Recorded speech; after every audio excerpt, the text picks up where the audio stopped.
Hello friends, Christian here with BrickLifeCrisis. This channel is recommended for adult fans of LEGO and teen fans of LEGO. If you are younger than the age of 13, you're welcome to watch, but first, get your parents' permission. Hello friends, Christian here with BrickLifeCrisis again. Today we're taking a look at another LEGO Harry Potter set. This is set number 75965, The Rise of Voldemort. This set consists of 184 pieces, including 4 minifigures, and it's recommended for ages 7 and up. Let's go ahead and break it open, build it up, and see what we think.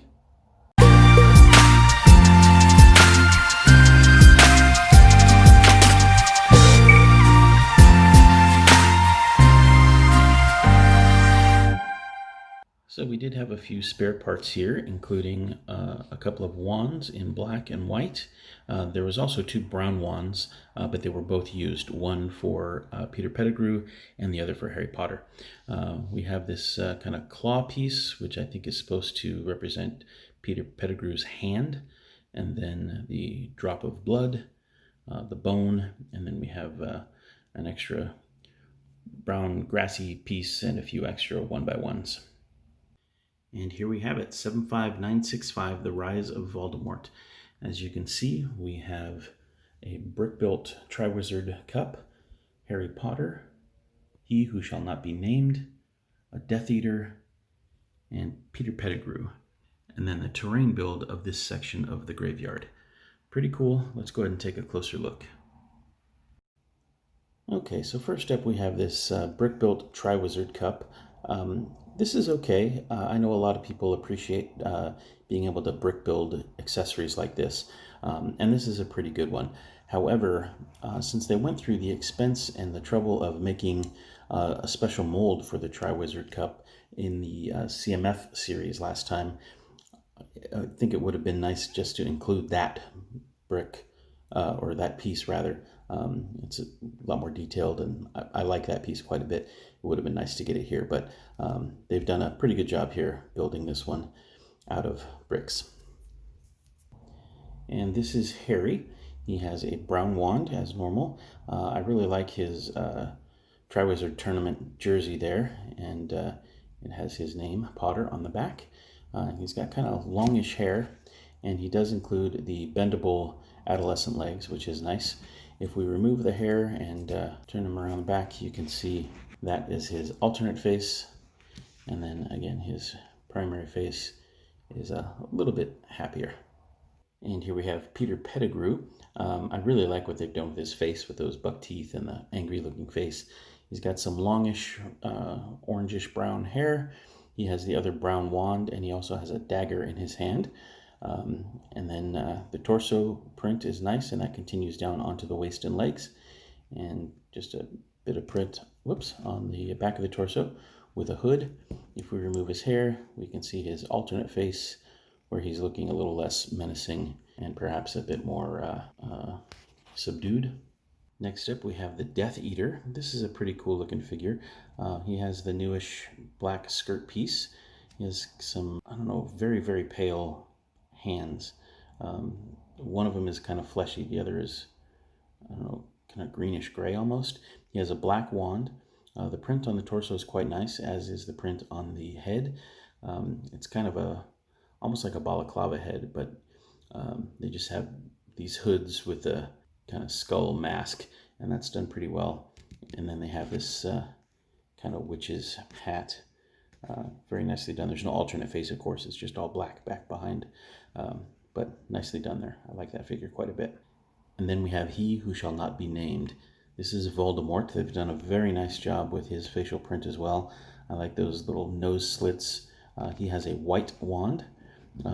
Very subtle print on the torso. You got to get the light just right to see anything.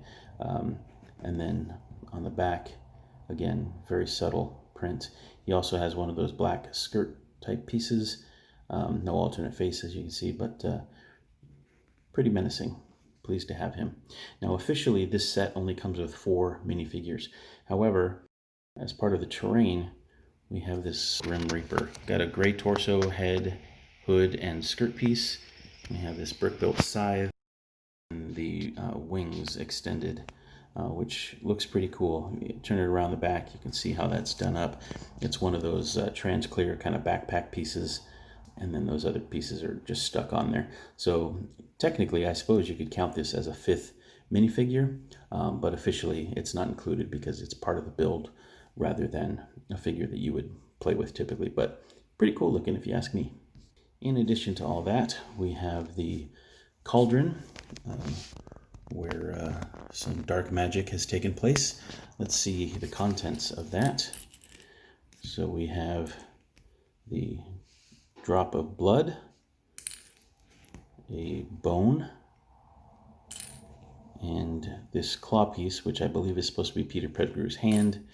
And then this is a very cool inclusion. And then this very cool piece is from the collectible minifigure series a few years back, with the Native American with the baby in the papoose. But this is the baby Voldemort. So very, very cool inclusion. And he goes in the cauldron with the rest of that stuff. Then we have the graveyard terrain build. That pedestal there, the 2x2 with the 2 studs on it, is the mount where the statue goes. We have the sticker of the Tom Riddle grave, which is interesting. We have some terrain built up here. Another, I guess, kind of grave marker with a frog on top, which is interesting. Some overgrowth. Over here we have an interesting sticker on that grave piece. And some more suggestions of gravestones here. And then there's a kind of interesting feature. I'm not sure exactly what this is supposed to do, but the ground can open up. I don't remember in the book exactly what happens here. If they're trying to get Harry into a grave or something, I don't recall. It's been a while. And then there's the pedestal where the cauldron sits. Let's see, let me build this up the rest of the way it's supposed to be.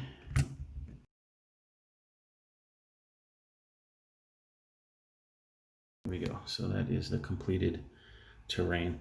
They've done something interesting to give it kind of a large mound look by angling these 2 side pieces. Yeah, pretty cool. So this set retails for about $20 here in the US. I picked it up at Walmart for 20% off, or $16, which I thought was a pretty decent deal. The build is interesting enough, but it comes with some cool accessories, some unique exclusive figures, and I really like the built-up gravestone marker with all those interesting elements, including the Tom Riddle sticker and especially the statue of the Grim Reaper. Really nice set, and I'm very pleased to have it as part of the collection. Anyway, this has been Christian with BrickLifeCrisis. I hope you enjoyed the video. If you did, please leave us a like. If you have any questions or comments, feel free to leave those below. And as always, thanks so much for watching. And until next time, take care. Bye for now.